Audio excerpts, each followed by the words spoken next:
Namaste, and welcome to our continuing series on the life divine with our beloved Ranga.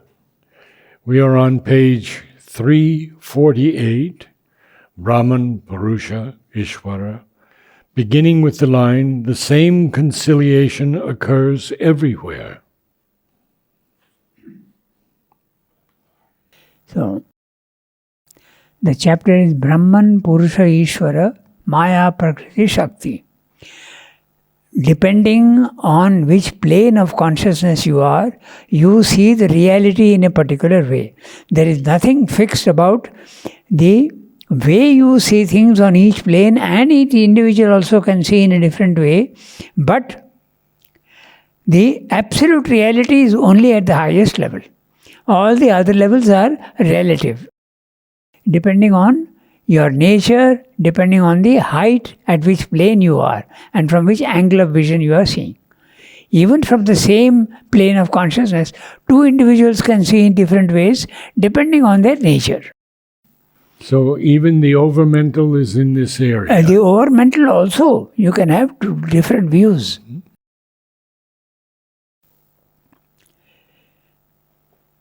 Just to expand on that point a little bit, if you are at the overmental level and you are experiencing that, you are experiencing Sat Chit Ananda, but you are experiencing more of Sat and less of the other two, okay, you will have a certain philosophy. You will have the philosophy of the Advaita philosophy. If you are more leaning towards the Chit Shakti, then you will have the Sankhya philosophy. Purusha, Prakriti separate forever. If you are more into the Ananda aspect, then you will see the physical world as a Leela, as a play of the divine. So that's exactly what I am saying. Everything is relative, except the highest level. That's only absolute. And even there is no absolutism anywhere. You go, it's always constantly going up. Probably the absolute, no man has ever reached. It's possible. Because even if you reach it, you can't come back to give a report. The link with the physical world is cut, and you can't come back to give a report. See. But when Sri Aurobindo said we have to come back to the earth, Yes. From what plane was he talking? He is talking from this up to the spirit, up to the overmind. It is possible, and it has to be done also for the supermind. But once you have done that, then the areas open up for higher and higher. It's exactly like in mountain climbing. You first conquer Kanchenjunga, but the Everest is still there. Then you conquer that. It's also like going into space. You have gone to the moon, but you have not yet gone to Mars. It's a little farther away. But once you go to Mars, the possibility of going even further is there. So, the range of consciousness expands as you keep going higher and higher. The known area to man goes on expanding. So, there is no limit to what man can experience. But at present, he cannot go beyond the supermind. If he goes, the link is cut, he can't come back. But once he has been able to establish that, probably the capacity to come back even from a higher level will be built. It's like building a road, no? When you have built a road up to a certain point, beyond that you still can't go. So you have to build the road. It's exactly the same in the spiritual field also. And that was what Sri Aurobindo is doing, building the road to the supermind. And once that is done, it becomes easy for everybody else. And Mother, in the 23 years after he left, Yes, she was doing the same. She was doing the same below. Yeah, she was working on the body and taking the inconscient, making the inconscient open so that it receives the light. If you want to go back to the image of the dark sea, she is making sure that the lower levels of the sea are not as dark as before. She is purifying the substance there so that the light can enter more easily. That's the work she was doing at the body level. It's fantastic. And that was after 1956 when she Yes. broke it open. Yes. And the supermind That's right. flooded And she the went earth. on working. So from 56 to 73. Yes. I see. That's the work she was doing. And to be more specific about the work that she was doing, it's worth looking at it. Okay?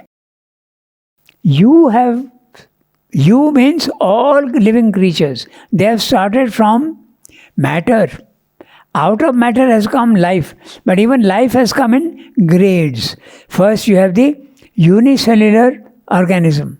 Then you have small animalcules, as he says, very small. Then you come to maybe caterpillars and worms and all, and then it goes on higher and higher. So the darkness of matter still exists in you. Okay? Because you're starting from here. So it is still dragging you down. So what happens at the level of multiplicity in the physical world? Multiplicity means you are different from everybody else. Agreed? I am not, even at our level, I feel myself to be separate from you. But that sense of separation starts in matter. Each atom is separate from everything else. Now, if you are separate, you have to protect yourself. Because the other may be friendly, but he may also be inimical. Because the infinite possibilities are there. So nature gives you the self-defense mechanism of fear. Now, mother has to fight and remove fear from every cell. That would open up the possibility of the light coming into at that level in the matter. Can you imagine the enormity of the task? Because the evolution has started from matter. And all the limitations of matter has been conquered. I give you only one example of the element of fear. And that is necessary. If fear is not there, you will not be able to protect yourself. If someone comes to attack me and I have no fear, he will simply kill me. So fear is a mechanism of... I am only giving one example. But Mother wanted us to get rid of fear. At which level? I don't know. At the psychological level, it is relatively easy. But can you do that at the cellular level? I see. That's the work she was doing. It's fantastic what she...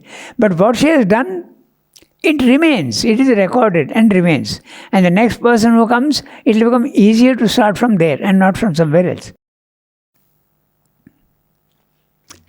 Let's get back to our text. I'll do one thing. I'll read out the summary of the previous one so that we get the sense of continuity. Yeah.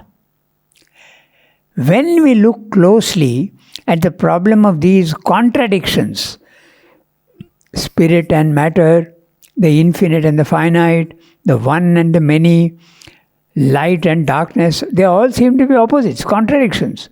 But when we look closely at the problem of these contradictions, we see that it is merely verbal.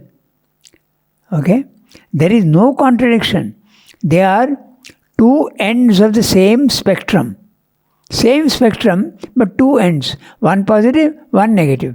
Like light, when it starts reducing itself, it is still light. But when it reduces itself fully, it is still light which has reduced itself. So there is no contradiction between darkness and light. But this you can see only at the higher level. Here is a mental conception, that's not enough. Okay? That's what he's saying. So there is no contradiction. Okay? It's merely verbal. The infinite of the absolute creates the multitudinous forms of the universe, even while remaining itself free from all its determinations. The indeterminability of the absolute does not mean that it is incapable of determining itself into forms. If it were so, it would not be the absolute. That's what Srimda is saying. In other words, there is no contradiction between spirit and matter. And Srimda has to necessarily establish this to make his point that a divine life on earth is possible. Those who say that there is a basic contradiction between the two, they will never be able to admit that a divine life is possible on earth. That's what they say. Here, impossible. So go there if you want the divine. So Srimda is constantly, so much of logic and life divine is mainly that, the possibility of a divine life on earth. Okay? So this is what he said in the previous one. Now we come back to what we have to read today. The same conciliation occurs everywhere. When we look with a straight and accurate look on the truth of the reality, in our experience of it, we become aware of an infinite, essentially free from all limitation by qualities, properties, features. On the other hand, we are aware of an infinite, teeming with innumerable qualities, properties, features. Here again, the statement of illimitable freedom is positive, not negative. It does not negate what we see, but on the contrary, provides the indispensable condition for it. It makes possible a free and infinite self-expression in quality and feature. A quality is the character of a power of conscious being. Or we may say that the consciousness of our being, expressing what is in it, makes a power it brings out recognizable by a native stamp on which we call a native stamp on it, which we call quality or character. Now he is giving examples. Courage as a quality is such a power of being. It is a certain character of my consciousness expressing a formulated force of my being, bringing out or creating a definite kind of force of my nature in action. So too, the power of a drug to cure is its property, a special force of being native to the herb or mineral from which it is produced. And this speciality is determined by the real idea concealed in the involved consciousness which dwells in the plant or mineral. The idea brings out in it what was there at the root of its manifestation and has now come out, thus empowered as the force of its being. All qualities, properties, features are such powers of conscious being, thus put forth from itself by the Absolute. It has everything within it. It has the free power to put all forth. Yet, we cannot define the Absolute as a quality of courage or a power of healing. We cannot even say that these are a characteristic feature of the Absolute. Nor can we sum up, nor can we make up a sum of qualities and say that is the Absolute. But neither can we speak of the Absolute as a pure blank, incapable of manifesting these things. On the contrary, all capacity is there. The powers of all qualities and characters are there inherent within it. The mind is in a difficulty because it has to say the Absolute or Infinite is none of these things. These things are not the Absolute or Infinite. And at the same time it has to say the Absolute is all these things. They are not something else than that. For that is the sole existence and the all existence. Here it is evident that it is an undue finiteness of thought conception and verbal expression which creates a difficulty. But there is in reality none. For it would be evidently absurd to say that the absolute is courage or curing power, or to say that courage and curing power are the absolute. But it would be equally absurd to deny the capacity of the absolute to put forth courage or curing power as self-expressions in its manifestation. When the logic of the finite fails us, we have to see with a direct and unbound vision what is behind in the logic of the infinite. We can then realize that the infinite is infinite in quality, feature, power, but that no sum of qualities, features, powers can describe the infinite. So, basically the same thing being repeated in different words, okay, that there is no contradiction between, and at the highest level, the infinite contains all the possible finites. And the finite here contains the infinite in itself. So, it's only a question of development and manifestation. That's basically what he's saying. The same conciliation occurs everywhere. When we look with a straight and accurate look on the truth of the reality. So, first of all, you must have the capacity to look at the reality and look at it with a straight and accurate look. I think if you don't have a straight and accurate look, you cannot see the reality. You have to see it with a straight and accurate reality. And reality with an R cap, that means the essential reality. Okay. In our experience of it, we become aware of an infinite, essentially free from all limitation by qualities, properties, features. In fact, if the finite could be, we could see the features, then it would not be infinite. If the infinite, you can see qualities, it is determined, it is conditioned by these. So it has to be necessarily without features. That's why it is featureless and immutable. Okay, that's what he's saying. In our experience of it, we become aware of an infinite, essentially free from all limitation by qualities, properties, features. But this is essentially free. But it has the capacity to produce anything it wants.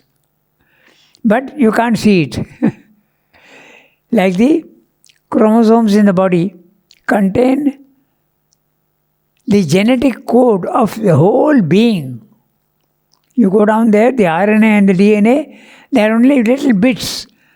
But those little bits determine the color of your hair, the color of your skin, the shape of your nose, everything.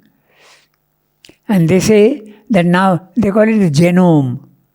Okay? And the man can be defined with this 33,000, something like that. 33,000 units of description. Then you can more or less have this. And the funny part is that you would think that a fly can have less. No? No, that's not true. It is equal number of things. So, they are the mysteries of the... So, the infinite contains all the finites, but you can't see them. That's what he's saying. If you can see them, it can't be infinite. But the finite contains in itself the infinite. Yes. But you can't see it. No. But it's involved. And that's why it can evolve. Yes. And that's why there is evolution. There is an involution and there is an evolution. Okay? So, on the other hand, we are aware of an infinite teeming with innumerable qualities, properties, features. When you are in the physical world, you see all the features and qualities and the characteristics. You see them. Okay? So, here again, the statement of illimitable freedom is positive, not negative. When you see the infinite without features, you can't say that it is incapable of features. It is capable of features. And when you see the finite with features, a stone is solid, it has color, it has this, it has that, but it contains all the possibilities that can evolve out of it, because the infinite is there in it. And this is much more true of man, because man can become the infinite. You have come from the stone, you have come from matter. So slowly at your level, now you can become the infinite. At the earlier levels, it's a slow process. But now with man, it can become a conscious process. And accelerated. Yes, he also, because of that, the evolution is accelerated with the advent of man. Okay? So, here again the statement of illimitable freedom is positive, not negative. You shouldn't say that the infinite is incapable of features, qualities, characteristics. It is capable. You can't, otherwise it wouldn't be the absolute. Okay. With innumerable. Not negative. It does not negate what we see, but on the contrary, provides the indispensable condition for it. The infinite makes the finite possible. He's saying if the infinite is not there, the finite cannot exist. Just as he says, the silence makes the movement possible. We gave an example of the river and the glacier. If the glacier, which is static, is not really static, but you can consider it static, the river wouldn't exist if the glacier is not there. So the silence is absolutely essential for the movement. The movement cannot exist without the silence. But the silence can exist without the movement. The world cannot exist by itself. But the spirit can exist by itself. It does not. The two always go together. But this is the, causally it is like that. Not sequentially in time. Okay, so it does not negate what we see, but on the contrary, provides the indispensable condition for it. Makes possible a free and infinite self-expression in quality and feature. A quality is the character of a power of conscious being. Or we may say that the consciousness of being expressing what is in it makes the power it brings out recognizable by a native stamp on it, which we call quality or character. So he's going to give us the examples of quality and character. Okay. Quality. Courage as a quality is such a power of being. It is a certain character of my consciousness. By the way, when he's saying my consciousness, he's not referring to his own consciousness. He's just saying generally. Right. It's a way of speaking. Okay. It is a character of my consciousness expressing a formulated force of my being, bringing out or creating a definite kind of force of my nature in action. So too, the power of a drug to cure is its property, a special force of being native to the herb or mineral from which it is produced. And this speciality is determined by the real idea concealed in the involved consciousness which dwells in the plant or mineral. So, from where does this quality and features come? They all come from the real idea. Again, we go back to the idea of the blueprint and the actual, finally, the building being built. The building was conceived first in the mind of the architect, and he has made a blueprint. But even more subtle than the blueprint is the idea in his head. So that would be the supermind. And there, Everything that it wants to produce is there, but as a raw material. It's not formed yet. As it keeps coming down, it gets formed more and more definite, more and more definite. That is the reason why Sri Aurobindo could say in 1920, India will be free. But the time was not clear. So the basic idea that India will be free is, it took 33 years for it to happen. Why 33? 37 years. 1920. So I'm saying India is free. So that's a real idea, and it takes time for it to manifest in the physical world. I'm interested in this root of the plant. The root of the plant is speaking next. Yeah, that's right. Very interesting. Yeah. He's saying, so too the power of a drug to cure is its property, a special force of being, native to the herb or mineral from which it is produced, and this speciality is determined by the real idea concealed in the involved consciousness which dwells in the plant or mineral. The idea brings out in it what was there at the root of its manifestation. The root of the manifestation is the supermind, and has now come out thus empowered as the force of its being. So everything that is planned there becomes a reality here. I don't think any scientist understands this yet. Not yet. Not yet. Because this is so important to me when I work with plants, that to know that that power of consciousness is already in the plant. That's right. And especially in the flower. Yes. And when Mother has named the flower, That's right. It's even more direct. Absolutely. But there are many flowers she didn't name that still have names, but we have to find out Yes. how to name them. That's right. So to do that, you have to go to the subtle plane, see the reality of that plant, Yes. and the name will be revealed to you.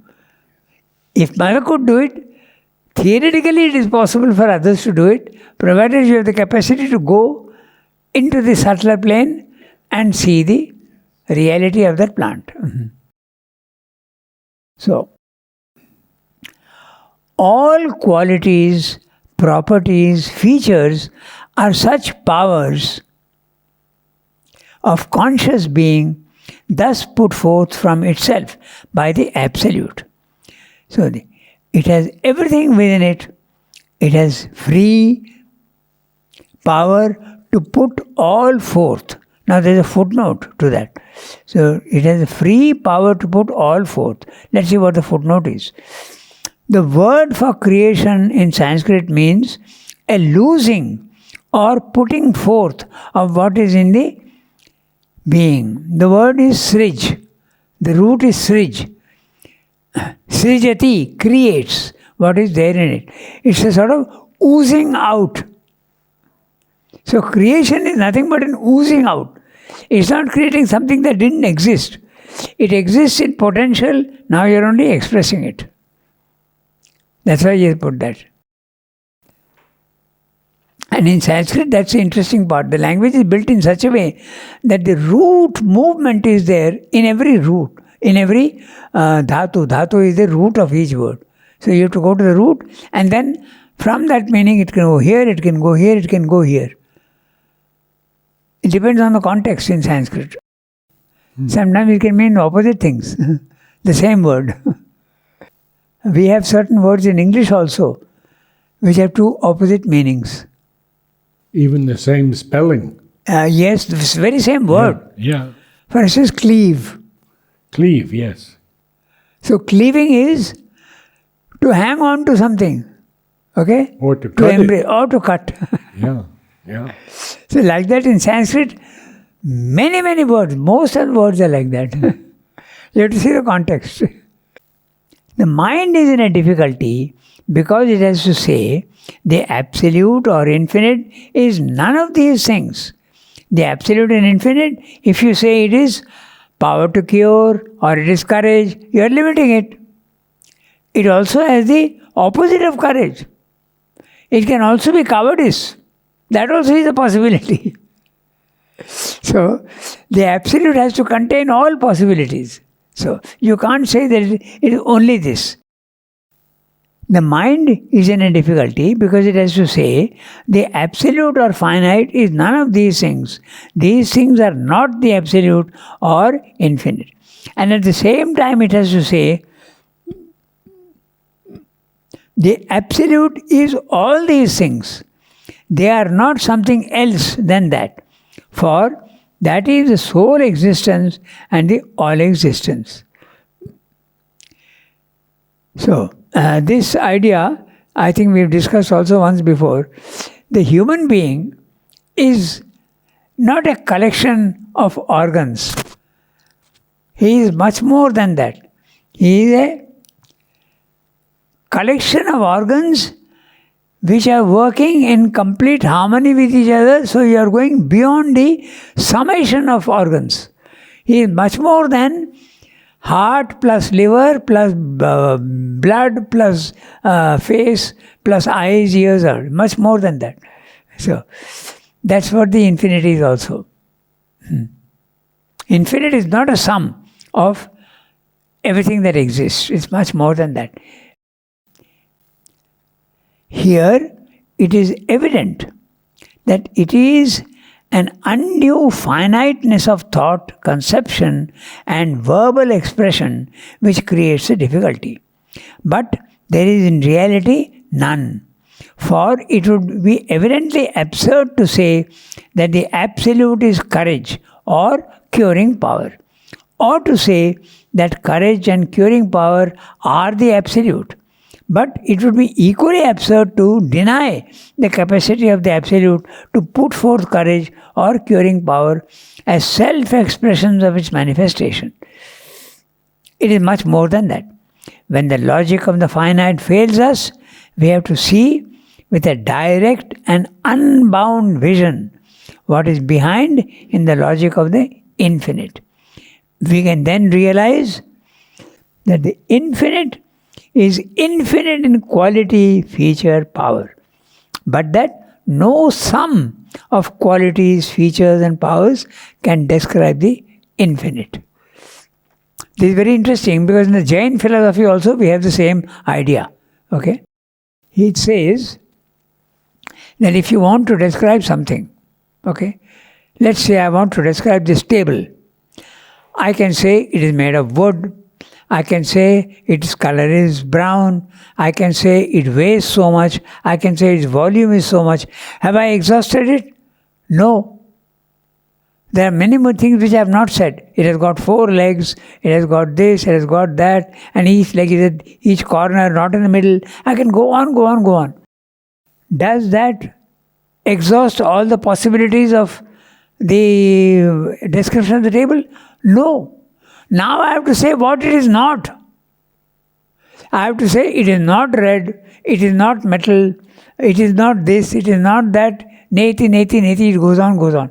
So that's the reason why they say it's a very interesting way of looking at things. You can never say of something, all you can say is, it could be this, it could be that. That's the reality. Because you see it as real, another angle you see it as not real. So there is no certainty about anything in the Jain philosophy. Only at the highest level there is. So that completes the paragraph. The same logic he is using everywhere. Essentially what he is saying is, the infinite contains all the finites and more. Because many things have not yet been manifested. It can go on manifesting eternally. There is no end to what it can produce. And the finite also contains all the features, but it has to evolve them out of itself. So let's take nature. Nature is constantly experimenting with new forms. Yes. I'm beginning to see them in the plant world. Yes. That's it. Whether it be animals, whether it be flora or fauna, there is an infinite production going on. So if you see from that point of view, nature is not worried about experimenting and throwing away something. It has experimented and thrown away the mammoth. It has experimented and thrown away the pterodactyl. The huge. It has experimented and thrown away the dinosaur. But it's going on producing other things, which we don't see. Why? Because its production is mutation of cells and it takes a long time. Over a 100-year period, you will see new things appearing. But not in short term. In my lifetime, I may not see. I may discover, but that's something else. I may not have seen something that nature has produced. In fact, we are constantly discovering new species. We are seeing. Mm-hmm. So they have evolved over many, many years. So nature is going on producing, yes. And when she is producing, she is enjoying herself. She is creating and creating them for the consciousness to enjoy. That's what Srivendra says. But nature is the infinite. The infinite is manifesting through nature. Yeah, it is one of the things. But it's also manifesting through consciousness. It's also manifesting through Ananda. Okay. Sat, Chit, Shakti, Ananda. It's manifesting each of these things. If you take Sat, okay, subtle matter, when it comes down here, it's produced 120 elements. But where is the guarantee that it's not producing more? It may be producing more. And how will it produce more? Simply by compression. How do we get a diamond? It's nothing but carbon. So you can't say that carbon is the only form. Diamond is formed by pressure of carbon. No? So like that, so many things. It's going on producing. So nature is producing infinitely. So there is a lot more to be produced. We have not yet produced everything. We see that the absolute, the self, the divine, the spirit, the being is one. The transcendental is one. The cosmic is one. But we see also that beings are many and each has a self, a spirit, a like yet different nature. And since the spirit and essence of things is one, we are obliged to admit that all these many must be that one. And it follows that the one is or has become many. But how can the limited or relative be the absolute? And how can man or beast or bird be the divine being? But in erecting the apparent contradiction, the mind makes a double error. It is thinking in the terms of mathematical finite unit, which is sole in limitation, the one which is less than 2 and can become 2 only by division and fragmentation or by addition and multiplication. But this is an infinite oneness, not a limited, not a mathematical oneness. It is the essential and infinite oneness which can contain the 100 and the 1,000 and the million and billion and trillion.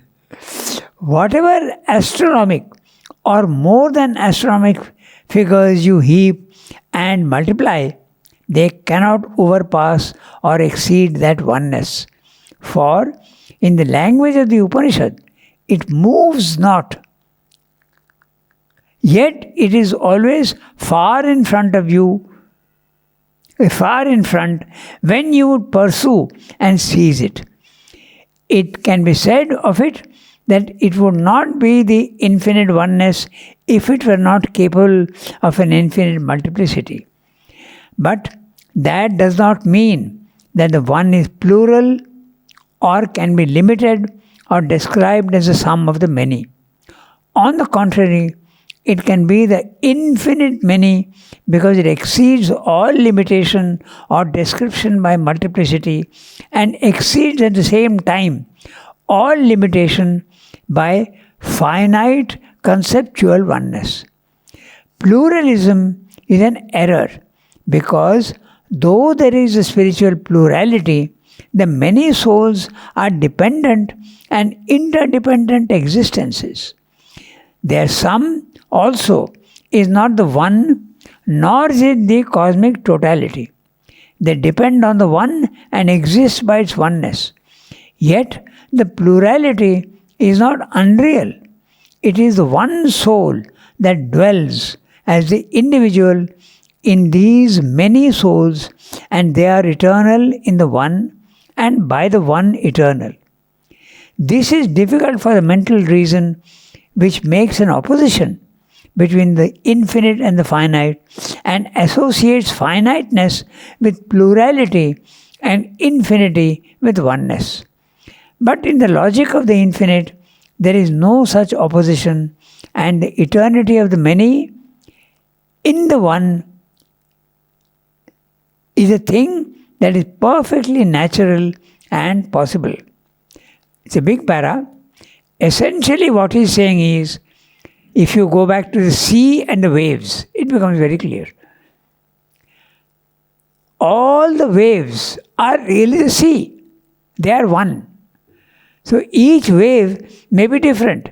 One may be 10 meters long, one may be 20 meters long, one may be 5 meters high, another will be 10 centimeters high. Okay, they're all different. Yet they are all the sea. So there is no essential contradiction between the one and the many. They are really involved with each other. That's what he's saying. The example of the sea and the waves is very interesting, which explains this fact. Also we can say also in so many different ways. My body, your body, her body, everybody's body seems to be different. Essentially it is only matter. But we don't see that at this level. When we go to the higher mind, we start seeing the oneness of things.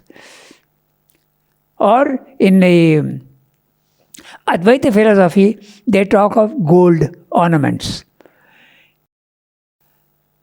Rings, necklaces, armlets, okay, anklets, okay, nose rings, all these keep on the table. They are all forms. But what are they essentially? They are different. But what are they essentially? Gold. Exactly I can melt all these forms and make new forms. I can make infinite forms out of this gold. So that's what basically he's saying. There's no contradiction between form and formless. There's no contradiction between the one and the many. When we read Sri Aurobindo, we don't argue it. We see that it is, even with our limited mentality, we feel that it is true. Absolutely. Because we have faith. Because our faith is there, that what he is saying must be the truth. But he puts life divine in such a way that he is answering one who can challenge you. So he takes you by the hand and slowly shows. That's why so much of logic is there. Okay? So, but ultimately, you have to, he says in synthesis, he says here also, that all this we are telling you, but if you have faith in what is being said, you will see that the faith is justified in the end. So if you don't want to believe what is being said, fine, but you will have to discover for yourself. And ultimately you may discover that all that is being said is right. That's why it's called the Sanatana Dharma. The Dharma which is essentially true forever. Not religion, but the spiritual truths. That's the thing. When these, I don't want to say evangelists, but brilliant men speak about religious things, what level are they speaking from? Depends on the individual, no? Depends on the individual. Depends on the individual. Yeah, at what level he is. Yeah. But I must say one thing. Scientists are slowly beginning to understand these things. There are so many discussions with enlightened people, and they don't start arguing straight away. Some do, but they're beginning to understand. And the whole change came because of that one thing in science, that the quantum theory. That destroyed all their fixity of thinking. So that science became philosophy when the quantum theory came into existence. So science has become. So now there is a great interchange in scientific thinking. They are going nearer and nearer to the truth. I believe Sri Aurobindo said they were approaching it from the bottom and spirituality was approaching it from the top. That's right. How beautiful. And that's a symbol of Sri Aurobindo's, the symbol of Sri Aurobindo, the two triangles, the ascent and the descent. And the perfect manifestation is square in the middle. That's a perfect. So, when we accept both, the divine as well as the physical world, and the divine working without limitation in the physical world, that would be the perfect manifestation. Madhav used to tell me that there would be no evolution without involution. That's right. How can there be evolution if there is no involution? Exactly. How can the tree exist without the seed? Thank you, Ranga. Namaste all. Thank you.